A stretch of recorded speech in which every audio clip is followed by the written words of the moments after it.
নবী রাহমাতুল লিল আলামিন মুহাম্মাদুর রাসূলুল্লাহ, সকলে বলি সাল্লাল্লাহু আলাইহি ওয়াসাল্লাম।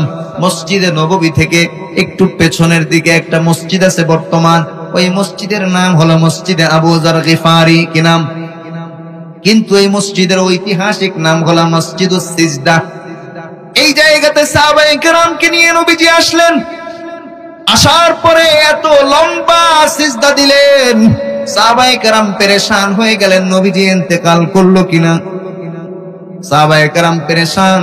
নবীজি নিজের অভ্যাস ছিল লম্বা লম্বা সিজদা দেওয়া, কিন্তু ওই দিন যত লম্বা সিজদা দিয়েছেন এটা শুধুমাত্র ঘরের মহিলারা জানতেন, আম্মাজানরা জানতেন। বাইরে আল্লাহর নবী এত লম্বা সিজদা দিতেন না।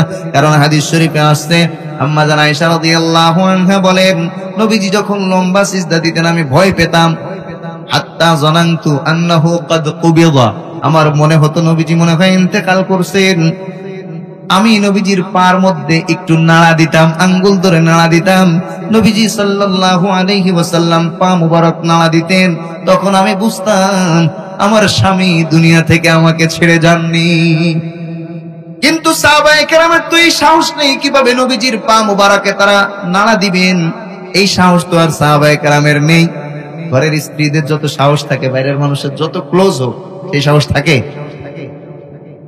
আল্লাহর নবী লম্বা সিজদা দেওয়ার পরে মাথাটা উঠালেন। মাথা মুবারক উঠানোর পরে সাহাবায়ে কেরামের দিকে তাকিয়ে নবীজি হেসে দিলেন। হাস্যোজ্জ্বল চেহারা নিয়ে সাহাবায়ে কেরামের দিকে তাকালেন। সাহাবায়ে কেরামের কৌতূহল আরো বেড়ে গেল। সবাই মিলে বলছেন, ইয়া রাসূলুল্লাহ, আমরা তো ধারণা করেছিলাম আপনি মনে হয় আমাদেরকে ছেড়ে বিদায় নিয়ে চলে গেছেন। আবার আপনি সিজদা থেকে লম্বা সময় পরে মাথা উঠালেন, উঠিয়ে আমাদের দিকে হাস্যোজ্জ্বল চেহারা নিয়ে তাকালেন, ঘটনা কি? আল্লাহর নবী বলেন, দেখো এই জায়গাতে সিজদারত অবস্থায় জিবরিল আমিন আমার কাছে এসেছে।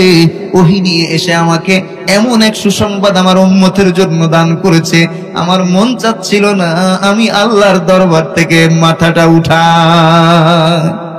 আরে সুবহানাল্লাহর আওয়াজ এত আস্তে কেন? আপনারা শুনতে চান না? সেটা কি বলেন, চান কিনা?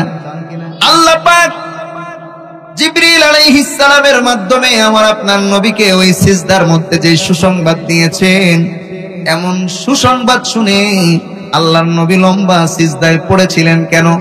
আল্লাহর কাছে শুকরিয়া আদায় করছিলেন, আল্লাহ আমার উম্মতকে এত অল্প আমলের এত লম্বা এত বড় বিনিময় তুমি দিতে পারো। এজন্য শুকরিয়া আদায় করে নবীজি সিজদায় পড়ে থাকলেন লম্বা সময়। এবার আল্লাহর হাবিব বলছেন, মান সাল্লা আলাইয়া ওয়াহিদাতান সাল্লাল্লাহু আলাইহি আশরা। সেই সুসংবাদটা হলো, আমার কোন উম্মত যদি আমার উপরে একবার দুরূদ শরীফ পড়ে, আমার আল্লাহ তার উপরে 10টা বিশেষ রহমত নাজিল করবে।